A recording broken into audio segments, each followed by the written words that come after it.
Yeah. Well, welcome to it. This is episode 1 of Satan's Luminous Panties, my metal podcast. I will be your host for the rest of this show, Kaya Maseko. And I love metal. Man, I love metal. Shit, god damn it, I love metal. Man, oh man. So Satan's Luminous Panties will be about metal. We will talk opinions. We will talk about different things. At some point I will have interviews with artists, but right now let's call this a taste maker of the metal that made me, things that I'm into.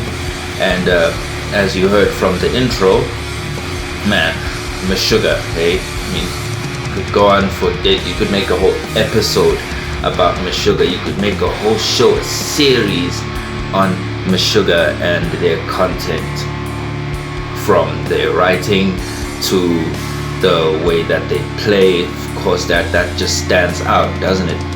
But if you listen to early Meshuggah, I mean, talking like 1980s, the late 80s Meshuggah, that stuff was just straight thrash most of the time. And then they'd have these experimental cuts and timings of their own, this choppy, riffy, off style, you know, that Meshuggah is famous for, that ended up becoming called Gent. DJENT.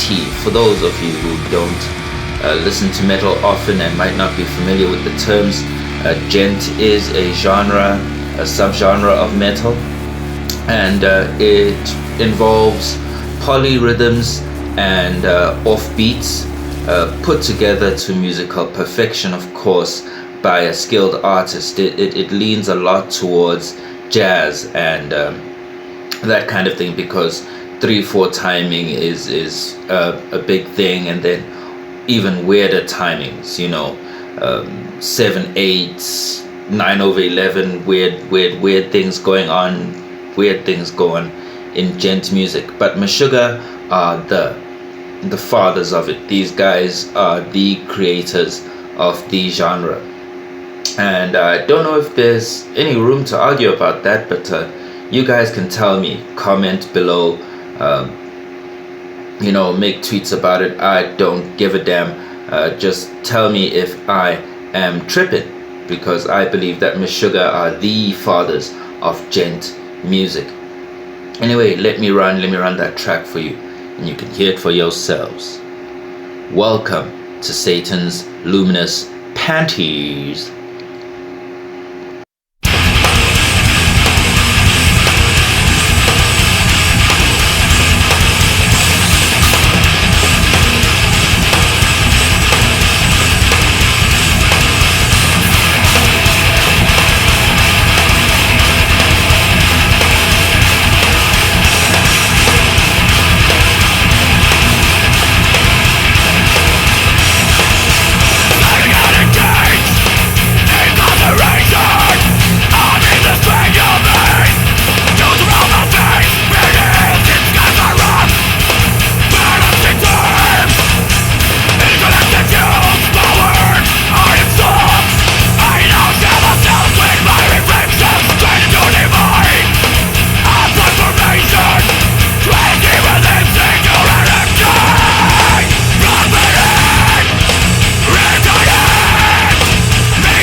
Man, that song smacks. Jesus Christ of all of the world. Jesus, Jesus, Jesus of Nazareth, Jesus of Mexico, Jesus of Greece. Ah, my good dear Lord, this song smacks.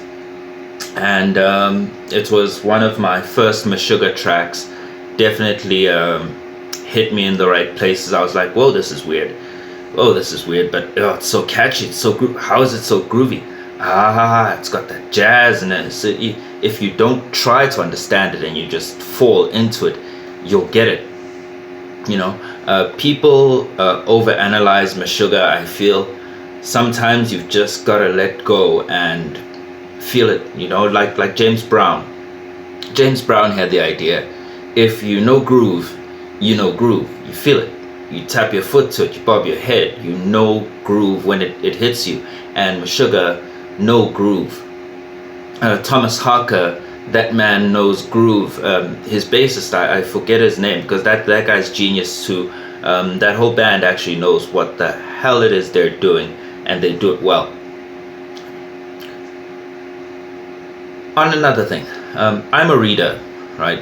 And a reader is a person who analyzes and enjoys literature in all its forms, and lyricism as poetry is definitely my thing. And Meshuggah got me there because as a writer as well, I know the difficulty and the trials and the joys of plying your craft through words, writing them. So lyricism is really, really powerful for me. And in Meshuggah, this song particularly, Concatenation, the opening line is: a stale organic cage, incarceration, I'm in the stranger me, the user of my face. Now I find that ambiguous, because that third line says I'm in the stranger me. Now it could go two ways, as ambiguity does. I'm in the stranger me, as in I'm in a stranger version of myself, or I'm in the stranger, a person I don't know, me. So I've always interpreted it as I'm in the person I don't know. I'm in a person I don't know. Like, who is the stranger me that I am inside? I'm incarcerated in this person. And concatenation is a term that means two connected things that relate, I believe, things that are connected, but they don't relate. It's an interesting philosophical term, concatenation. Let me get the dictionary definition, because it's a lot smoother than my clumsy attempt at English interpretation. You see, it's a series of linked, united things, a series of links united. So let me read the definition. It's a series of links united, a series or order of things depending on each other, as if linked together, a chain, a succession, or the application of these series of links. So concatenation is about that connection, that link between himself and the stranger, but he's imprisoned inside this person. Very, very interesting lyricism. I enjoyed the song, the timing, the music, the lyricism, everything.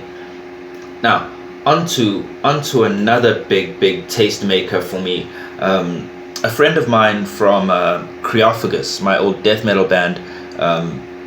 He was the originator. He's the man who started the band, and the guitarist. He played me a band called Monstrosity, and I was like, whoa! I was blown away.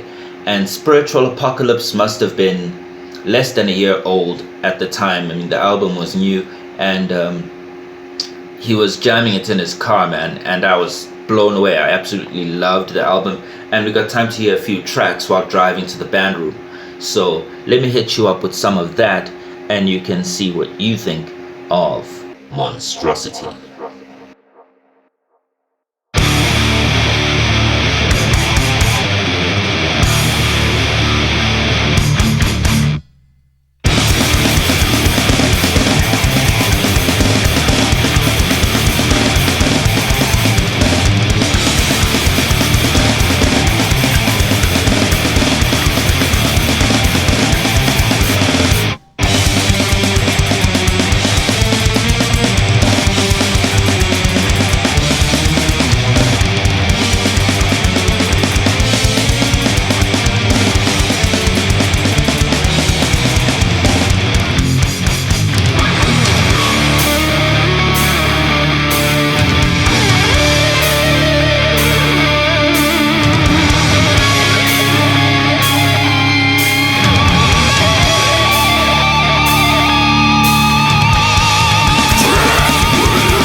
Yeah. Hell to the hell yeah. That's Firestorm from Monstrosity. Amazing American death metal band. All-star band, actually. All-star band. Always filled with people from big bands. The bassist at some point was the guy who used to play for Death. Yeah, Kelly something. Kelly Olsen. Kelly Colson. Can't be clear. I'm trying to remember his name. Yeah, I've never been really good with names. Hey, I'm terrible with names, people's names, because I don't follow face. I follow music. But eventually, you want to show some respect to the musicians. So I've been trying. I've been trying harder to remember people's names.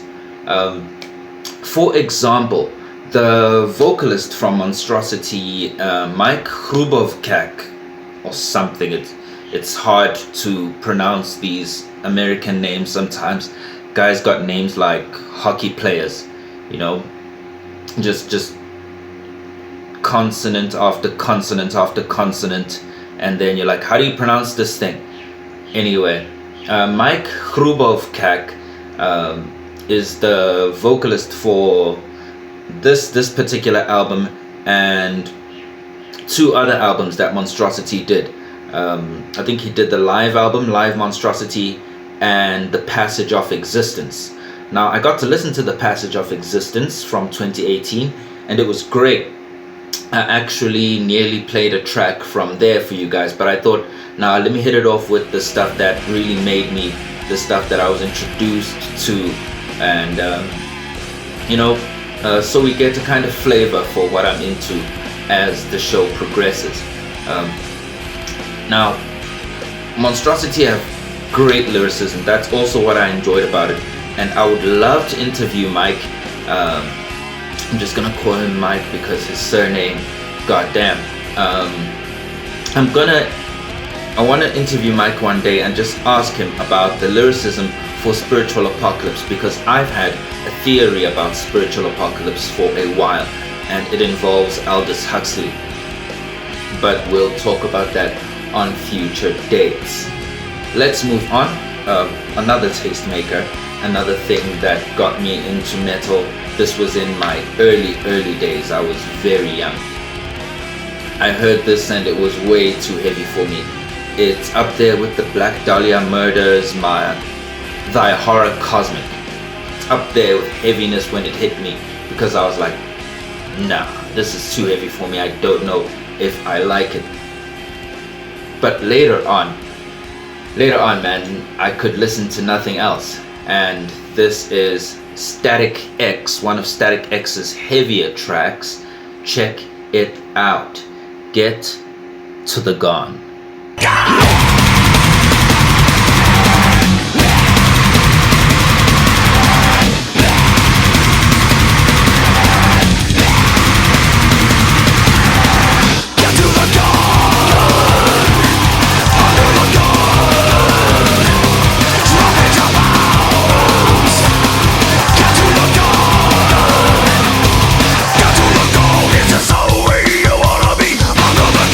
It's a way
Yeah, man. That shit made me.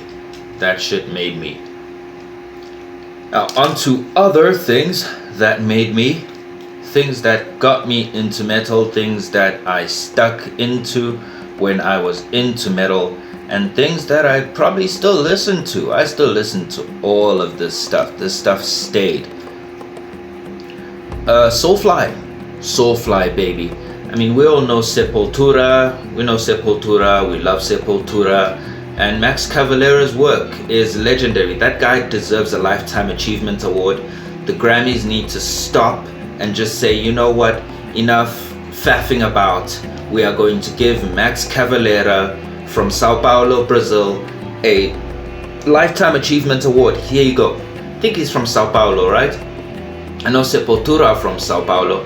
It was forced me to learn a bit of Spanish, you know, listening to that band, because I needed to understand their origins and concepts and what they're talking about, and the samples that Soulfly used as well early in the Soulfly era were very Spanish, so you need to understand some Spanish and hear things like that Zumbia Señor das Guerra. That shit stuck with me all my life. It's a tribal song, it's a freedom song, it's a rebellion song, and you need to get the lyrics to fully get what Soulfly and Sepultura before them are all about.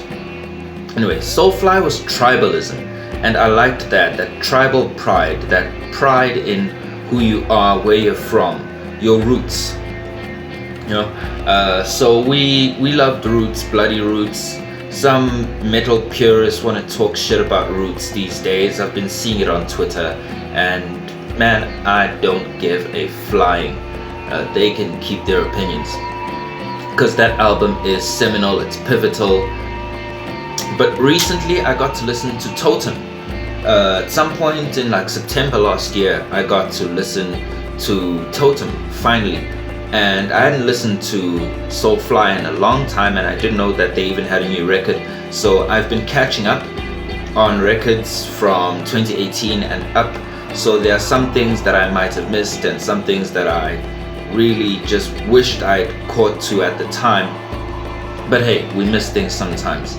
I listen to too much other music as well, so there's just not enough time to listen to everything that I would love to listen to. But Soulfly were definitely it. So I'm gonna run you a Soulfly track from Totem, because it really brings back that Sepultura feeling, that old school, when death metal and thrash metal, you really couldn't tell the divide, you know, they were just smashing in your face with that groove and with that heaviness. So Rot in Pain gives me that feeling of that old era, but it's from their most recent album called Totem from 2022, I believe.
Another band discovered in the car driving to the band room. I believe this time it was with the drummer, and Nick was into immolation, and we both loved immolation, and we discovered Put My Hand in the Fire together while driving to a gig where we were playing someone's garage party, a birthday garage party.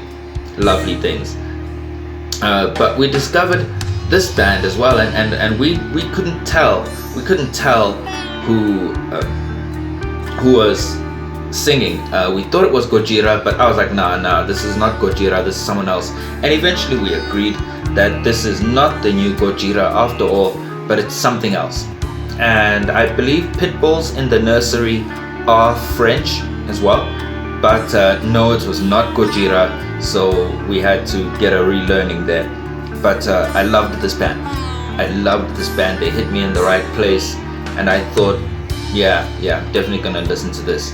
There's a sitar player in this band, so it's got some interesting tones if you listen to the whole Lunatic album. I believe Pitbulls in the Nursery only have 2 albums in existence, so go out of your way and find them. They're great, and I'll give you a run from my favorite track. It's called Impact from Pitbulls in the Nursery.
Alright, good show.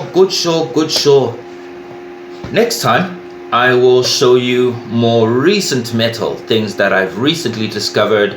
I'll give you my opinions, talk some review type stuff, and we'll see where we go from there. These are Satan's Luminous Panties, my favorite metal show so far, and I hope it becomes yours. We're gonna shut down with a band that I recently discovered just to show you my recent flavor. This is Afterbirth. Afterbirth are really, really cool. I believe they are Americans and they play brutal metal. Tends to be pretty heavy, but musical as well. Very intelligent and loaded with music and tone. If you listen to the Time Traveler's Dilemma, you will see what I mean. They're really quite enjoyable. I've been enjoying listening to them. This album was split into two. I believe that they recorded twice. There's one with the vocal cut and there's one that's instrumental. I happened to receive, because a friend of mine gave me a small little folder of American death metal and they were in there. And I thought, damn cool. So their 2014 demo has some instrumentals, I believe. Or is it the Time Traveler's Dilemma? Because spiritually transmitted disease, yes, it was on the 2014 demo. This is Afterbirth. Hope you enjoy it, and I hope that you will enjoy my show, because it will continue and continue, and we will talk more in depth about metal and culture and the things that really, really impact us as metalheads, and particularly as people of color. In case you don't know, I am from Africa. I am an African person with dark skin and everything.